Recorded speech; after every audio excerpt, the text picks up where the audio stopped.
Titres qui font la une de votre 13h15 de la télévision du Burkina. Le projet de charte qui doit régir la transition va primer sur la Constitution en cas de contradiction entre les deux. En attendant son amendement et sa mise en pratique, l'institution chef de file de l'opposition a organisé une conférence pour en préciser le contenu. Ce 11 novembre est jour de souvenir en Europe. L'on y commémore la fin de la guerre 14-18. L'événement marquant de ce 96e anniversaire de la signature de l'armistice sera l'inauguration de l'anneau de la mémoire en France. Merci de suivre le 13h15 sur la télévision du Burkina et bon appétit à vous qui êtes à table. Nous ouvrons ce journal par le carnet d'audience du chef de l'État. Le lieutenant-colonel Yacouba Isaac Zida a reçu ce matin les patrons de presse. Il les a encouragés et félicités pour le travail abattu. Quel est l'esprit qui a guidé cette rencontre? La réponse avec le directeur de publication du journal L'Événement, Germain Naman, est au micro de Maxime Zongo. Le chef de l'État a tenu à remercier l'ensemble de la presse qui a su gérer ce moment délicat avec professionnalisme. Et donc, il a estimé au regard des expériences dans d'autres pays où ça ne s'est pas bien passé, à cause justement de la presse, il a estimé que la presse burkinabé, en tout cas, c'est différencié en termes de qualité et il a donc estimé qu'il fallait remercier cette presse-là et l'encourager à accompagner le processus avec toujours le même esprit.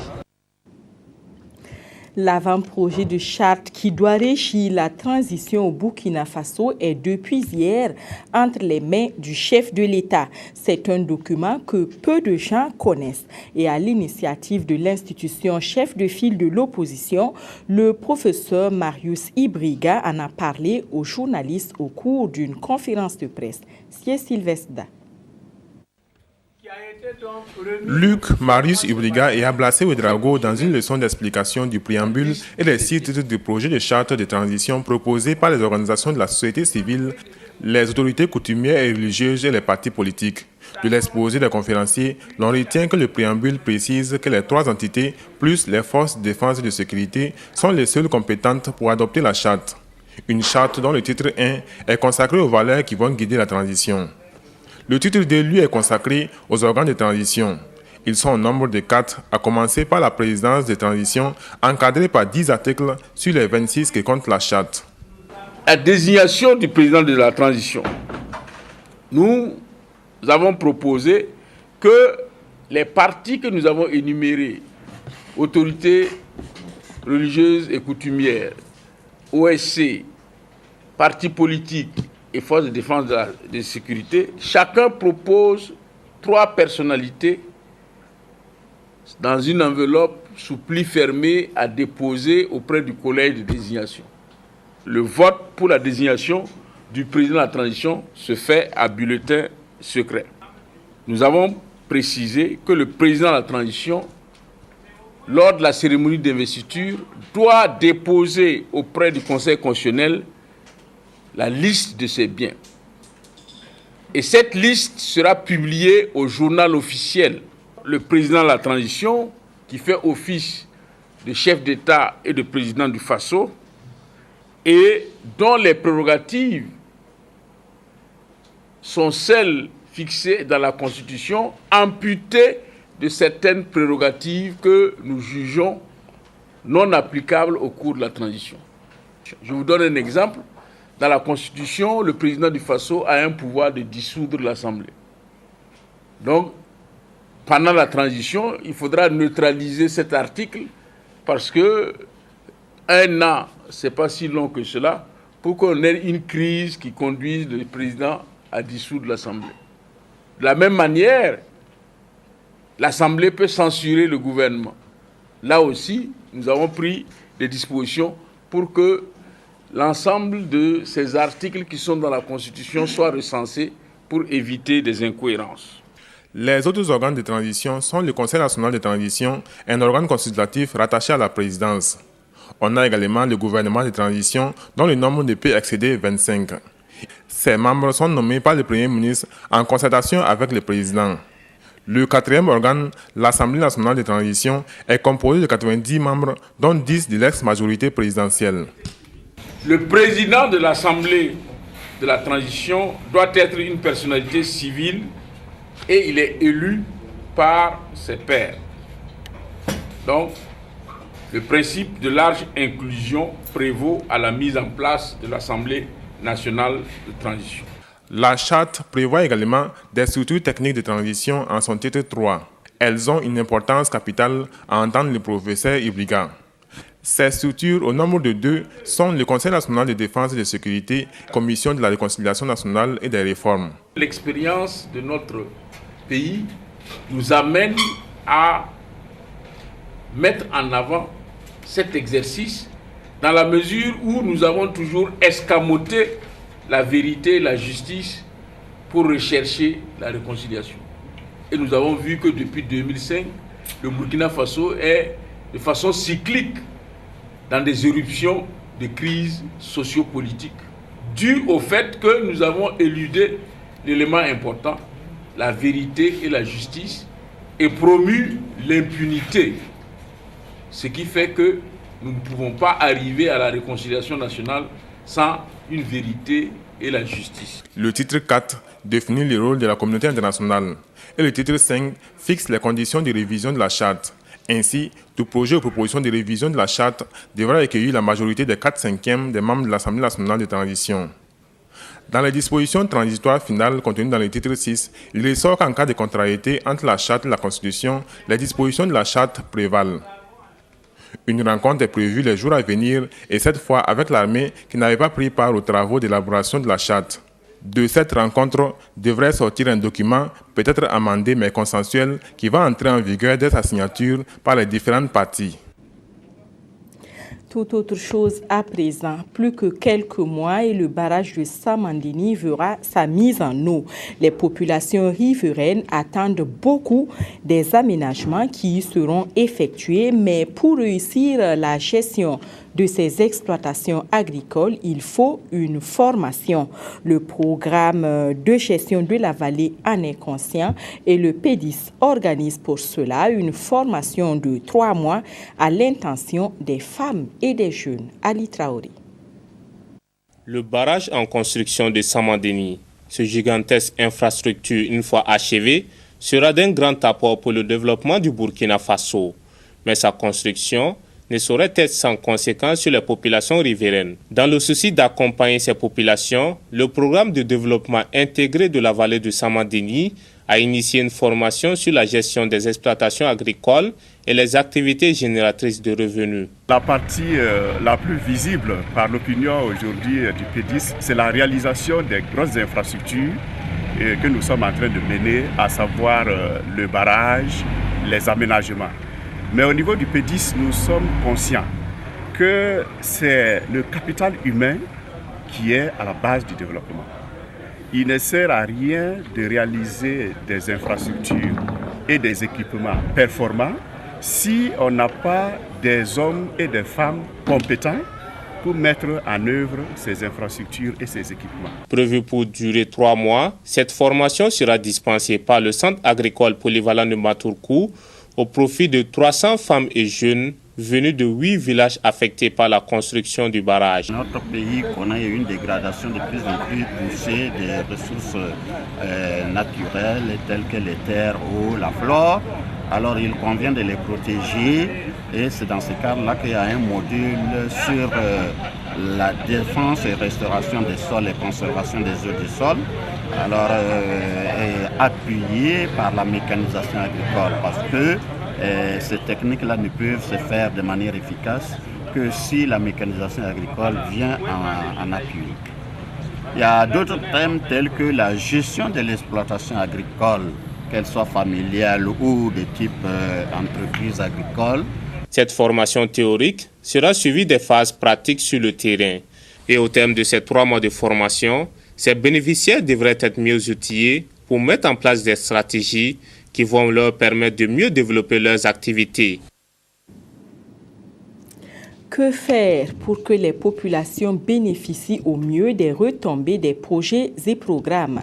La question préoccupe les praticiens qui se sont donné rendez-vous à Ouagadougou pour réfléchir sur le sujet. La Banque africaine de développement soutient cette initiative de la communauté africaine de pratique de la gestion axée sur les résultats. Des précisions avec Zalissa Sanfo. Ils sont une centaine de participants, tous membres de la communauté des praticiens de la gestion axée sur les résultats. Réunis ici, ils sont invités à identifier les voies et moyens à mettre en œuvre pour que les initiatives de développement soient toujours orientées vers des cibles prédéfinies pour une amélioration des conditions de vie des populations. Que nous mettons en exergue la formation, le renforcement des capacités de nos membres. Nous mettons également en exergue ici la participation inclusive de toutes les couches de notre société pour un développement intégral. Une initiative de la communauté africaine de pratique de la gestion axée sur les résultats de développement AFCOF que la Banque africaine de développement soutient et accompagne depuis 7 ans. Je soutiens un tel projet parce que aujourd'hui on a la vision de la banque, c'est la transformation de l'Afrique vers des résultats de plus en plus efficaces pour un impact positif. La banque voudrait que les résultats pour lesquels les aides sont déployées pour le compte des pays, ces aides-là arrivent à bon port et que les populations qui sont en fait les premiers bénéficiaires de ces aides-là arrivent à en tirer profit. Cette séance de travail va aussi permettre de définir un cadre d'action collaboratif et des modalités de la contribution de l'AFCOF Burkina dans la mise en œuvre de la SCAD. La Caisse nationale de sécurité sociale a mis en branle son dispositif de solidarité. Elle a offert hier une ambulance à la Brigade nationale des sapeurs-pompiers et 33 tricycles ambulances au ministère de la Santé. La CNSS a également apporté sa contribution à la prise en charge des blessés des événements de fin octobre 2014. Ini Janine Kambiré était témoin de cet élan de solidarité. Pour accroître la capacité de mobilité de la Brigade nationale de sapeurs-pompiers, la Caisse nationale de sécurité sociale lui fait un don d'une ambulance d'une valeur d'environ 26 millions de francs CFA.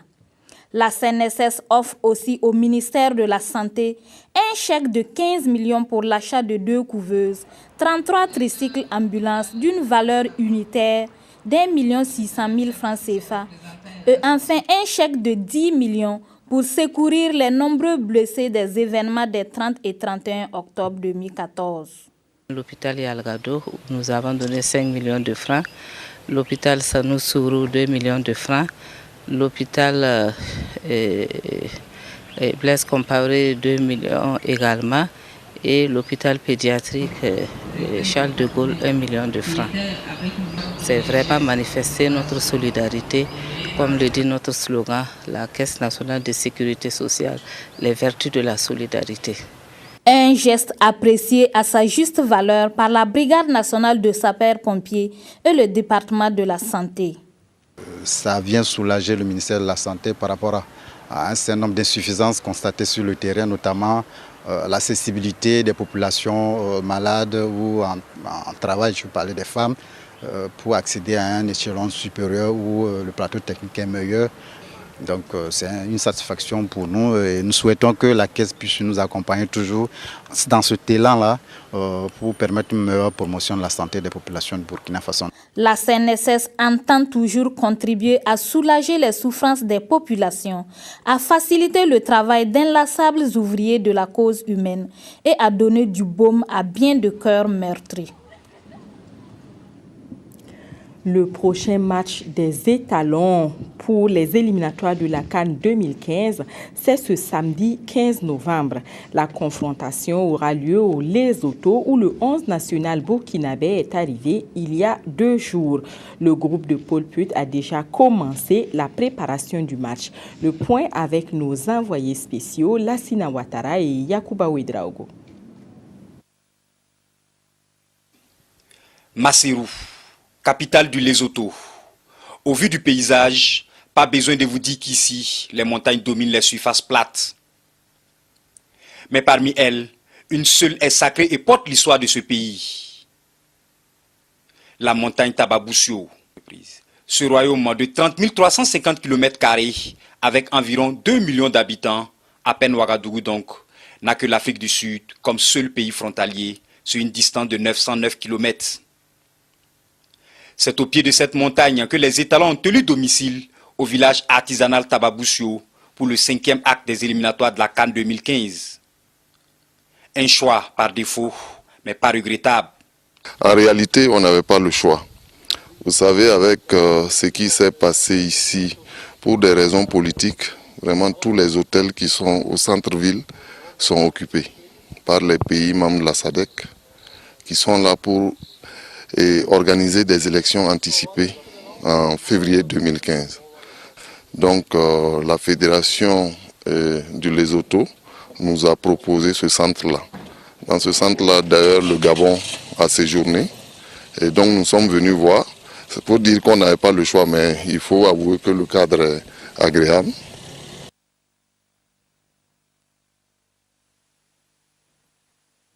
Moi, ça me gêne pas. J'aime bien vraiment une maison comme ça.